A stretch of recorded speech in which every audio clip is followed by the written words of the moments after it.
Hoy hablaremos sobre la ley del Seguro Social. El símbolo del IMSS fue creado por un pintor muralista, escultor Federico Cantú, quien comentó que se trata de una madre con el niño en los brazos representando al pueblo de México y a quienes la patria simboliza por el águila, protege, ya que ellos son sagrado de su esencia. Para el artista, el conjunto que forman evoca la seguridad social, pues nadie dará mayor cuidado y protección que una madre a su hijo. La ley del Seguro Social. Entre las instituciones surgidas como consecuencia de la Revolución Mexicana, la primera de carácter social de la historia, está sin duda el Instituto Mexicano del Seguro Social, una institución noble, muy noble. Anhelo cumplido por muchas generaciones y que con el tiempo incorporaría no solo los servicios de salud, sino una gama impresionante de prestaciones que incluía cultura, prevención, cuidados familiares, vivienda, recreación y pensiones que aseguran que es digno. Sin duda alguna, la justicia social, anhelo de la Revolución Mexicana, había quedado establecida en la Constitución de 1917, cuyo artículo 123, fracción 29 reza: se considera de utilidad pública la expedición de la ley de seguro social y ella comprenderá seguros de invalidez, de vida, cesantía, involuntaria de trabajo, de enfermedades y accidentes y otras con fines análogos. Los primeros intentos en lo que se refiere al contexto internacional, la creación del IMSS se vio reflejada en el contexto internacional, como Perú, Venezuela, Brasil, Uruguay, Argentina, que ya había leyes vigentes de seguro social que favorecían a millones de familias proletarias. ¿Y qué decir de Europa, en donde existía ya una legislación al respecto?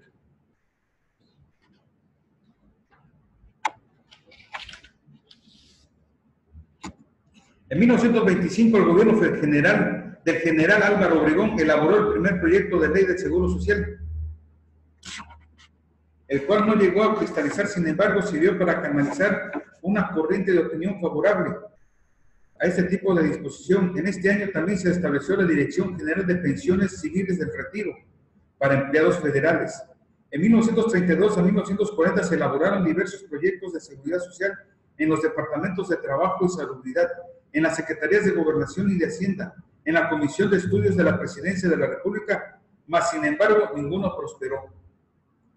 El 1 de diciembre de 1940, hacerse cargo de la primera magistratura de la Nación, el general Manuel Ávila Camacho expresó ante el Congreso de la Unión el propósito de consolidar una política gubernamental de seguridad social, pero fue hasta el 2 de junio de 1941 que creó la Comisión Técnica para la elaboración del proyecto de ley de seguros sociales, designando como presidente de la comisión al secretario de Trabajo y Previsión Social, el licenciado Ignacio García Telles. Finalmente, el 3 de julio de 1942, García Telles presentó la iniciativa de la Ley del Seguro Social al presidente, en la que asentó el proyecto concreta uno de los más altos propósitos de la Revolución Mexicana, tendiente a proteger a los trabajadores, al asegurar su existencia, su salario, su capacidad productiva y la tranquilidad de la familia entera. Contribuye al cumplimiento de los compromisos exteriores de promesas gubernamentales y de un deber constitucional ineludible. En septiembre de 1942 se celebró en Santiago de Chile la Conferencia Interamericana de Seguridad Social, en la que García Telles presentó el proyecto de Mexicanos sobre la seguridad, que aprobaría la totalidad de las delegaciones que asistieron. Entre las ventajas de los encargados de elaborar el proyecto de ley de seguro social, estaban elevar las condiciones de vida de un importante sector de la población, aumentar el poder adquisitivo, eliminar intermediarios que perjudicaban a ambas partes en las disputas por el pago de prestaciones económicas, aprovechar los ahorros con fines de crédito, abrir nuevas fuentes de trabajo con obras de interés público, como hospitales, uniformar las prestaciones sociales de los trabajadores. Era evidente que divisaban un México más independiente, con mayor seguridad económica e igualdad social. Como ejemplo, el profesor Miguel Ángel Quintana, en una conferencia en la Sociedad Mexicana de Geografía y Estadística, señalaba: la ley del Seguro Social contiene seguro de accidentes de trabajo y enfermedades profesionales, seguros de enfermedades no profesionales y de maternidad, seguro de invalidez, cesantía y muerte, los seguros facultativos y adicionales. Expedida la ley, habrá contribuido a la paz del futuro, porque sus trabajadores estarán en paz y sin preocupaciones. Por la inseguridad del mañana, se dedicarán a la producción y tomarán parte en la lucha para defender el trabajo y su paz. El inicio de las dificultades en diciembre de 1942, la Ley del Seguro Social fue aprobada en el Congreso. A inicio de junio del año siguiente se publicaron las primeras citatorios que se iniciaba la inscripción de los trabajadores del Distrito Federal, para que el 24 de julio se habían registrado ya 7,000 de los 15,000 empleados que existían en la capital. La Ley del Seguro Social estableció un cambio definitivo en la forma en que se indemnizaba a los trabajadores, pues aunque en teoría estaban protegidos por la Ley Federal de Trabajo, en la práctica la diferencia entre accidente de trabajo y enfermedad profesional era la razón de que un empleado no pudiera atenderse debidamente.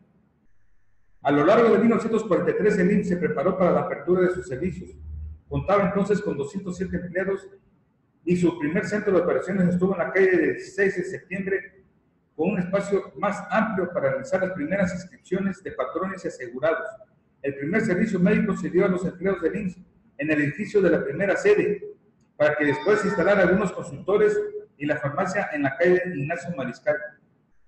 El primer director de la nueva institución fue el licenciado Santos Guajardo, pero el 3 de enero de 1944 el cargo pasó a manos de García Telles. Este año no fue ciertamente fácil para el IMSS, ya que existía inconformidad de parte de la sociedad hacia la nueva institución, lo que contrastó con el optimismo y empuje de los empleados. Para mediados de la década de 1940, de manera insuficiente y con imperfecciones en su funcionamiento, existían solo 5 sanatorios que prestaban servicio a los derechohabientes, mismos que se encontraban distribuidos por diferentes rumbos de la ciudad. El sanatorio número 1, ubicado en la confluencia de las avenidas México y Michoacán. El número 2, especializado en oncología, situado en Niños Verdes. El 3, en Inglaterra, en la delegación Coyahuán.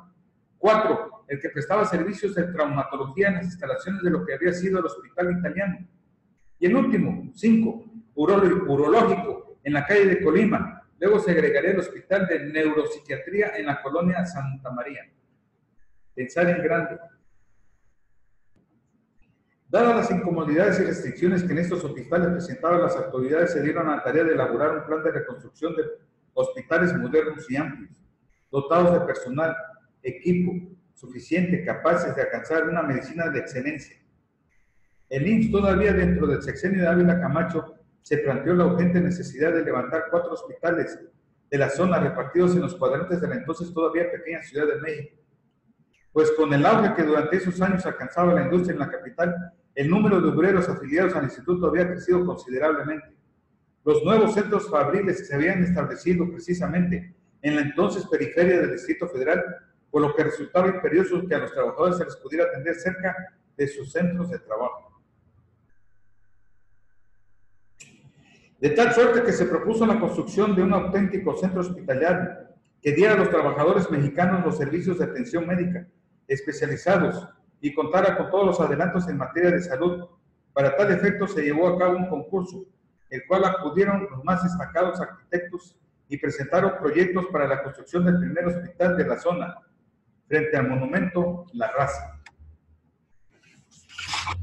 El gobierno autorizó la expropiación de los terrenos situados en la esquina de Paseo Jacarandas y la Calzada Vallejo, en la delegación Azcapotzalco, propiedad del señor Guillermo Flores Muñoz y su esposa, la señora Guadalupe Ochoa de Flores Muñoz, así como de 2 predios anexos de Salvador Lútero y Luis Carraro, quienes recibieron 6 pesos por cada metro cuadrado.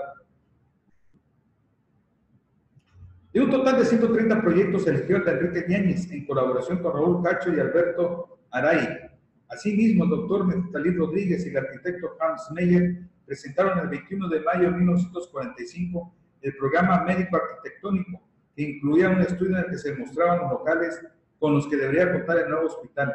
Los efectos de la Segunda Guerra Mundial hicieron mella en la producción de ciertas áreas y retardaron el intercambio de artículos indispensables, dificultaron el avance de la obra. De hecho, todas las grandes obras del instituto que estaban en construcción comenzaron a retrasarse de una manera alarmante. De igual forma, las condiciones por las que atravesaba el país no permitían concluir los trabajos. Además, en agosto del 48, se modificó de manera sustancial el proyecto original, lo cual ocasionó que la obra se siguiera retardando. Con estas modificaciones prácticamente tendría que suspenderse la construcción. No obstante, la gestión de García Telles, de acuerdo con el Instituto Mexicano del Seguro Social, 40 años de historia, de 1945 se inició la construcción de la clínica de maternidad número 1. Al año siguiente comenzaron a construirse el hospital de la zona Narvarte, el hospital de León, Guanajuato, el de Puebla. Se alcanzó una cifra de 18 sanatorios, 24 clínicas, 150 consultorios, 27 laboratorios y 9 farmacias. Esto es a grosso modo el antecedente de la ley del Seguro Social. El anhelo solicitado, el anhelo de los trabajadores, el anhelo de los mexicanos por tener una institución que velara por sus intereses en el futuro y que a su vez hacer al trabajador más competente, más responsable, que no tuviera en mente un daño, una lesión física y tuviera que erogar cierta cantidad de dinero. Tener una institución que lo protegiera y le diera médico, medicina, consultorio, ortopedia, rehabilitación, o sea, intervención quirúrgica y por supuesto una pensión. Y a la larga del tiempo, México ha crecido muy rápidamente. En el presente estaremos cerca de los 120 millones de mexicanos, trabajadores, no recuerdo la cantidad, pero seremos 35 millones de trabajadores en el país, de los cuales no todos gozan de los beneficios del Instituto Mexicano del Seguro Social, lamentablemente. La situación que priva en el país, la economía, la falta de trabajo, el exceso de mexicanos, todo confluye a que el Instituto Mexicano del Seguro Social sea ineficiente, obsoleto, retardado. No es lo mismo que una clínica atienda a 1,000 trabajadores a que atienda a 10,000. La cantidad de médicos, de enfermeras, de asistentes, de especialistas en la materia se hace insuficiente. Leía hace unos días la gran cantidad de niños que padecen de cáncer. No recuerdo, pero aproximadamente eran como 900,000 niños diarios que atender de cáncer, que padecen cáncer de cualquier tipo. Y resulta que en el país hay 150 médicos oncólogos pediatras. Completamente insuficiente. Es sorprendentemente irrisorio esa cantidad de médicos. Que también, por supuesto, médicos que deben de cobrar su consulta, su especialidad, la atención a un niño. Y si una familia de un trabajador, que el trabajador no goza de los beneficios del Seguro Social, porque el patrón no hace las aportaciones, ¿quién cubre las necesidades de ese niño? Atención médica, medicinas. Es difícil, es un amplio panorama, es un amplio bosquejo de la aplicación del Seguro Social de los trabajadores, del sistema laboral productivo del país. Estamos hablando del trabajador informal, el que tiene una hora de llegada, una hora de salida, que tiene horas extras, el que cumple una carga de trabajo, el que tiene un horario que cumplir mañana, tarde, noche, lunes a sábado, de lunes a domingo, de lunes a viernes, en fin. Porque no es lo mismo un trabajador informal que está en la calle vendiendo cualquier tipo de mercancía que no tiene ninguna injerencia, no aporta impuestos, no aporta aportaciones, no aporta ningún estímulo económico a ninguna institución de salud, para su beneficio propio, también, no para beneficio de los demás. Pero sí es un problema grande, muy complejo. Este es uno de los institutos para mí más nobles, más que se ha estirado, ha resistido y sigue vigente. Esperemos que siga vigente. Pasemos a leer la ley del Seguro Social.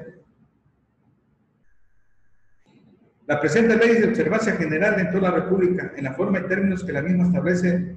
Sus disposiciones son de orden público y de interés social.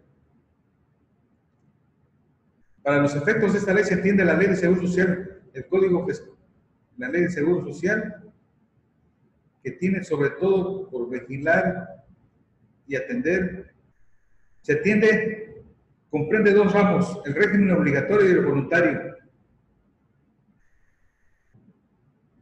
Los derechohabientes para recibir o en su caso seguir disfrutando de tales prestaciones que esta ley otorga deberán cumplir con los requisitos establecidos en la misma y en sus reglamentos.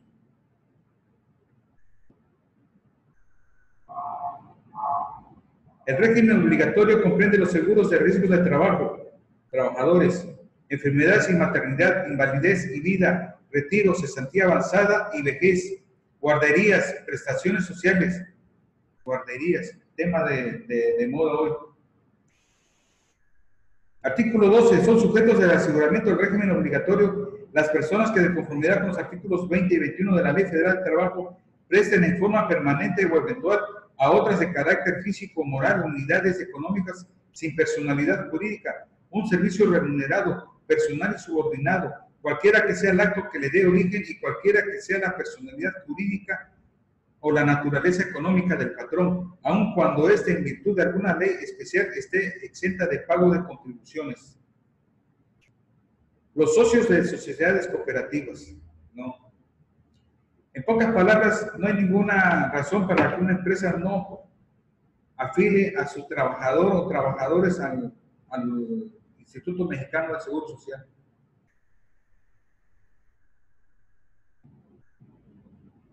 No ahondemos en el tema. Voluntariamente podrán ser sujetos de aseguramiento al régimen obligatorio, artículo número 13. Los trabajadores en industrias familiares y los independientes como profesionales, comerciantes en pequeño, artesanos y demás trabajadores no asalariados. Los trabajadores domésticos, los ejidatarios, comuneros, colonos y pequeños propietarios. Los patrones y personas físicas con trabajadores asegurados a su servicio. Y los trabajadores al servicio de administraciones públicas de la Federación, entidades federativas, municipios que estén excluidas o no comprendidas en otras leyes o decretos como sujetos de seguridad social. Aquí les hablaba, los que voluntariamente podrán ser sujetos, los trabajadores en industrias familiares, esto es, un trabajo en donde el dueño es el papá, trabaja la mamá, los hijos, un hermano, un cuñado, un primo, un comadre, la tía, y fabrican chanclas, toallas, hacen cuadros, pintan, no sé, arreglos florales, cualquier tipo de manufactura, una maquiladora de ropa, de uniformes, que trabaje la familia, una maquiladora de gorras, una maquiladora de guantes para trabajar en la industria. Todos esos son trabajadores de industrias familiares, independientes. Obvio, pues la persona que tiene un negocio y nada más atiende él y su mujer, o él y su hija, o el hijo y la hija nada más. Como profesionales, pues se sobreentiende. Un contador, un dentista, en fin, comerciantes en pequeño, artesanos y demás trabajadores no asalariados. Trabajadores no asalariados, que no gozan de un salario, gozan de lo que ganan, de lo que venden diario, de los que salen a vender golosinas, discos, lentes, bisutería para damas, relojes, de los que comúnmente ahora venden relojes. Esos son trabajadores domésticos, pues obvio, la persona que se encarga de hacer labores domésticas en una casa en donde la contratan ex profeso para eso, y que por lo regular no son derechohabientes del IMSS. Esa persona, cabeza de esa familia, contrata a una persona, puede ser hombre o mujer, no hay preferencia, por lo normal son mujeres que llevan a cabo labores domésticas, cualquier tipo de labor doméstica, pero no gozan de una afiliación al Seguro Social. Así de sencillo, y pasan años. Los patrones, personas físicas con trabajadores asegurados a su servicio. Sobreentiendo. Eso es lo del régimen obligatorio, del aseguramiento del régimen obligatorio.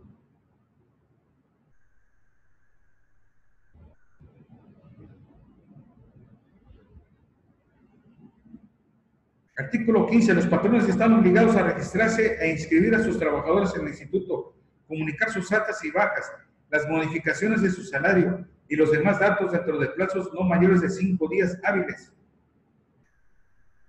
Le repito, no hay ninguna razón por la cual un patrón no inscriba a su trabajador o trabajadores al Instituto Mexicano del Seguro Social. Llevar registros tales como nóminas, listas de raya en el que se asientan invariablemente el número de días trabajados, los salarios percibidos por sus trabajadores, además de otros datos que exijan la presente ley y sus reglamentos. Es obligatorio conservar estos registros durante 5 años siguientes al de su fecha. Determinar las cuotas obrero-patronales a su cargo y enterar su importe al instituto, o sea, pagar.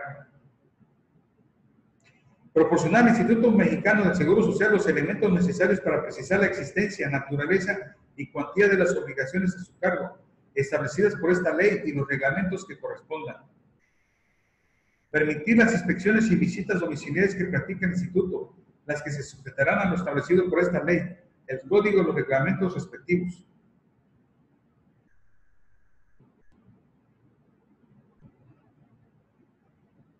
Cuando la contratación de trabajadores para un patrón a fin de que se ejecuten trabajos o presten servicios para él, participe un intermediario laboral, cualquiera que sea la denominación que el patrón o intermediarios asuman, ambos serán responsables solidarios entre sí y en relación con el trabajador respecto con el cumplimiento de las obligaciones contenidas en esta ley. No serán considerados intermediarios, sino patrones, las empresas establecidas que presten servicios a otras, para ejecutarlos con elementos propios y suficientes para cumplir con las obligaciones que deriven de las relaciones de sus trabajadores, en los términos del artículo 12, 13, 14, 15 de la Ley Federal de Trabajo. Sin perjuicio de lo dispuesto en los párrafos anteriores, dado un patrón o sujeto obligado, cualquiera que sea su personalidad jurídica o su naturaleza económica, en virtud de un contrato, cualquiera que sea su forma o denominación, como parte de las obligaciones contraídas, pongan a disposición trabajadores y otros sujetos de aseguramiento para que ejecuten los servicios o trabajos acordados bajo la dirección del beneficiario de los mismos, en las instalaciones que éste determine. El beneficiario de los trabajos o servicios asumirá las obligaciones establecidas en esta ley en relación con dichos trabajadores, en el supuesto de que el patrón omita su cumplimiento, siempre y cuando el instituto hubiese notificado previamente al patrón el requerimiento correspondiente y éste no lo hubiera atendido. Asimismo, el instituto dará aviso al beneficiario de los trabajos o servicios de requerimiento a que se refiere el párrafo anterior. En pocas palabras, dice: cuando en la contratación de trabajadores para un patrón, a fin de que se ejecuten trabajos o presten servicios para él, participe un intermediario laboral, cualquiera que sea la denominación que el patrón e intermediarios asuman, ambos serán responsables solidarios entre sí en relación con el trabajador respecto del cumplimiento de las obligaciones contenidas en esta ley. De unos años para acá ha salido un tema de las empresas outsourcing.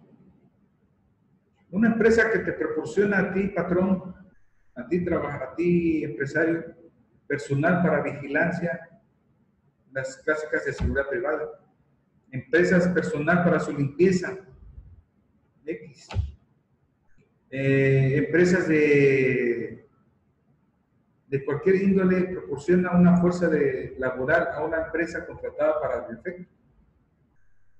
Originalmente la empresa contrata a la empresa outsourcing para tratar de evadir responsabilidades de cualquier tipo, con la sencilla razón de que yo no soy tu patrón, yo no te contraté ni yo te pago. Sí, efectivamente. Pero esa empresa contrató a otra empresa para que proporcionara esa fuerza laboral. Y por consiguiente, compromisos ante la Ley Federal de Trabajo como la Ley del Seguro Social. Los dos son responsables. De eso se trata esto. Cualquiera que sea la denominación que el patrón e intermediarios asuman, ambos serán responsablemente solidarios entre sí. Pero por lo regular el trabajador ignora esto. Por lo regular el trabajador no se preocupa por saber cuáles son sus derechos, a qué tiene derecho, por qué lo tiene, él quién es, por qué lo hace. Él nada más se conforma con que lo contraten, si acaso firma un contrato, que no lee. Por lo regular el patrón no le da copia de ese contrato y le dicen al trabajador: vas a entrar a trabajar de 8 de la mañana a 8 de la noche, de lunes a viernes, y tu labor va a ser pintar paredes de cámaras, pintar casas, pintar el techo, pintar barras, pintar y tan. No hay más. Ese es el trabajador mexicano. Igualmente una mujer. A la mujer se le contrata, igualmente firma un contrato, a ella no le preocupa si va a tener seguro social, los beneficios del Instituto Mexicano del Seguro Social. Ella firma un contrato, igualmente que el patrón no le otorga una copia, ella no lo pide, no lo exige, y le dicen: vas a trabajar de 8 de la mañana a 6 de la tarde y vas a descansar media hora para consumir alimentos. ¿Qué vas a hacer? Vas a limpiar y a cortar el pasto del jardín, y no más. De lunes a sábado, sábado mediodía, entras a las 9 y sales a las 2.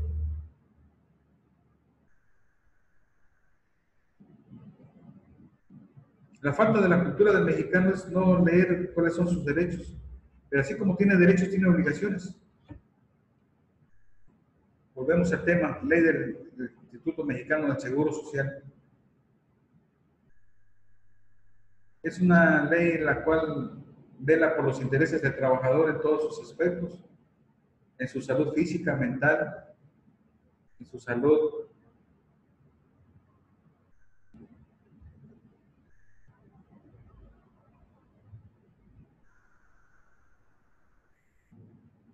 el salario base de cotización se integra con los pagos hechos en efectivo por cuota diaria, gratificaciones, percepciones, alimentación, habitación, primas, comisiones, prestaciones en especie y cualquier otra cantidad o prestación que se entregue al trabajador por su trabajo. Se excluyen como integrantes del salario base de la cotización, dada su naturaleza, los siguientes conceptos. Los instrumentos de trabajo tales como herramientas, ropa y otros similares. El ahorro cuando se integre por un depósito de cantidad semanal, quincenal o mensual, igual del trabajador y de la empresa. Una caja de ahorro. Las aportaciones adicionales que el patrón convenga otorgar a favor de sus trabajadores por concepto de cuotas de seguro de retiro, cesantía de edad avanzada y vejez. La alimentación y la habitación cuando se entreguen en forma onerosa a los trabajadores. Se entiende que son onerosas estas prestaciones cuando el trabajador pague por cada una de ellas, como mínimo el 20% del salario mínimo general diario que rige en el Distrito Federal.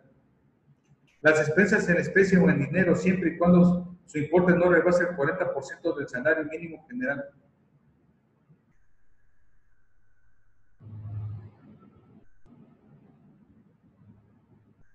Considero necesaria una reforma al Instituto Mexicano de Seguro Social para adecuarse a la cantidad y la fuerza laboral que existe en México. Que el Instituto Mexicano del Seguro Social se aplique a los patrones. Actualmente la ley del Seguro Social es muy drástica. Conocí el caso de una señora que tenía una cocina económica, humilde, sencilla, tenía 2 trabajadores y ella trabajaba también. Era igual cocinera, mesera. Resulta que una de esas trabajadoras, después de 2 o 3 años de trabajar, trabajaba de 8 a 6 corrido, más o menos. Obvio, la dueña de la cocina económica le daba de comer y a veces, en ocasiones, le daba comida para llevar a su casa.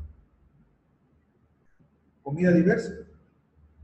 Una de esas trabajadoras le pide su inscripción en el Instituto Mexicano de Seguro Social. La patrona le comenta que el negocio no da para tanto. Perdón. Que no puede hacer eso porque llevaría a un desfalco al negocio, que tal vez más adelante. La otra trabajadora se abstuvo, dijo que entendía el asunto, que siempre y cuando no pasara nada, que la patrona iba a ayudarnos. Esa trabajadora denuncia a su patrona ante el Instituto Mexicano de Seguro Social, que no gozaba de los beneficios del IMSS, que no gozaba de un horario de trabajo adecuado y el salario pues, era el adecuado, era el mínimo. Pero repito, no, la señora le daba comida, le daba 2 comidas y a veces una comida para llevar, poco de comida para llevar a su casa. El IMSS se aplica, visita a la señora, le hace un estudio y créanmelo, le puso una multa como de 14,000 pesos, creo, hace como más de 10 años. La señora no pudo pagar. Quedó drogada, tuvo que cerrar el negocio, quebró. Esa pequeña fuente de trabajo que le daba trabajo a 2 personas, a 2 mexicanas, cerró. Tal vez por caprichos de una de las trabajadoras. La señora quebró, perdió. Ignoro que haya terminado el asunto, pero el negocio cerró. Entonces yo pienso que la ley mexicana del Seguro Social no debe ser tan drástica en esos casos. En una pequeña fuente de trabajo, pues sería tratar de ayudar, ¿no? Tratar de darle más facilidades, en donde un ingreso de una cocina económica, que será 1,000 pesos diarios. Y de ahí tiene que pagar salario, tiene que pagar insumos, tiene que pagar luz, la renta. Sí, es difícil. Pero en cambio hay empresas muy grandes que no todos tienen los beneficios del Seguro Social. Y los que tienen Seguro Social no tienen el salario actualizado. Como que hay un mercado cautivo para el Instituto Mexicano de Seguro Social y de ahí no pasa. Cuando es el mercado cautivo es el mínimo. Debe de ser muy amplio, demasiado amplio.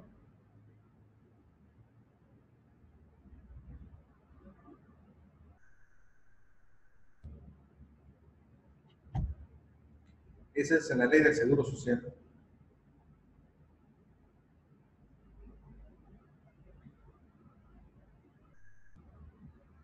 Artículo 36. Corresponde al patrón pagar íntegramente la cuota señalada para los trabajadores, en los casos en que estos perciban como cuota diaria el salario mínimo.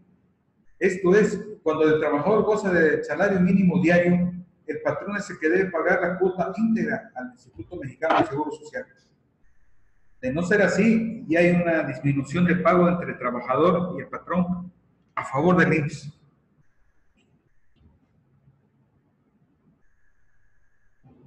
En este caso, el patrón, al efectuar el pago de salarios a sus trabajadores, deberá retener las cuotas que a estos les corresponda cubrir. Gana más el salario mínimo.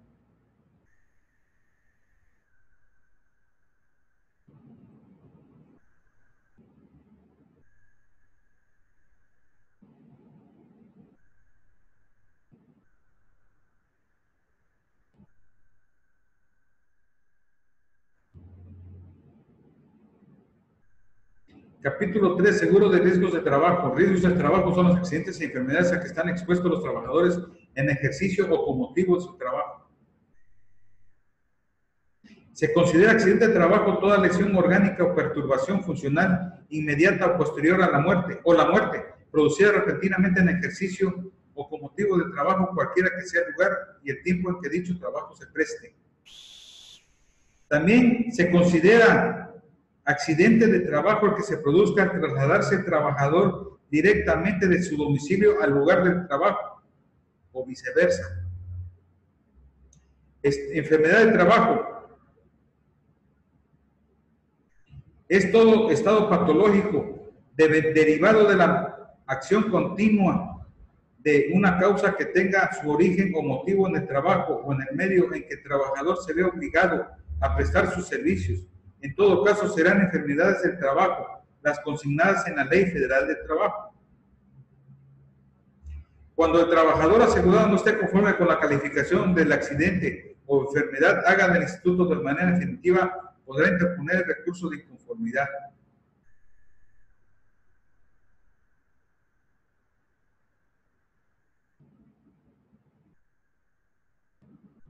No se considerarán para los efectos de esta ley riesgos de trabajo los que sobrevengan por alguna de las causas siguientes.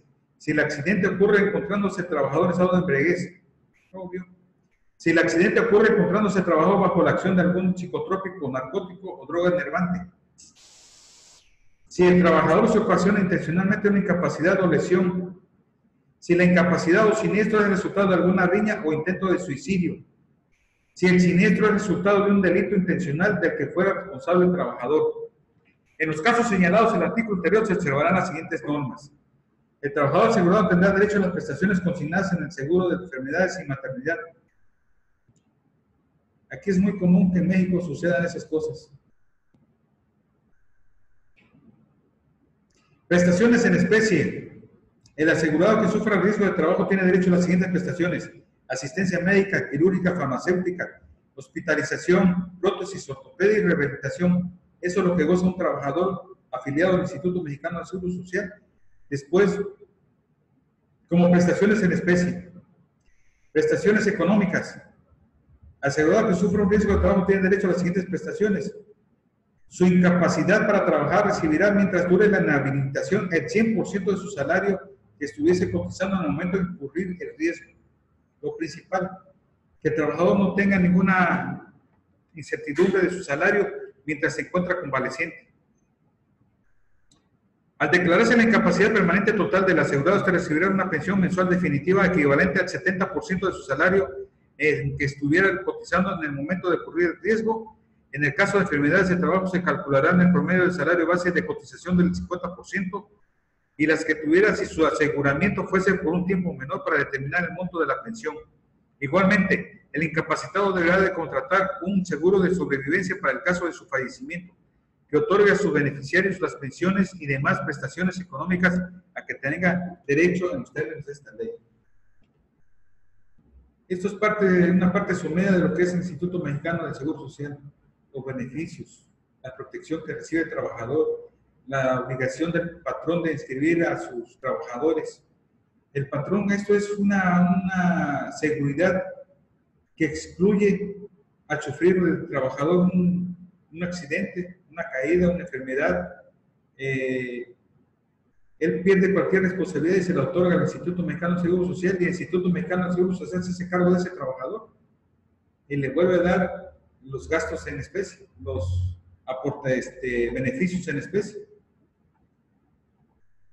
Esto es a grosso modo lo que es el Instituto Mexicano del Seguro Social, que ha durado mucho, recuerdo repetir, ha existido demasiado, sigue vigente, y creo que principalmente a los trabajadores son los que nos corresponde cuidarlo. Las prestaciones en especie: asistencia médica, quirúrgica, farmacéutica, hospitalización, prótesis, ortopedia y rehabilitación, más su salario. Eso es lo que recibe un trabajador. Es todo lo que podemos hacer de manera de grosso modo, lo que es esta ley del Seguro Social, que hay que manejarla bien para los trabajadores, para que sepan cuáles son sus derechos. También tienen obligaciones.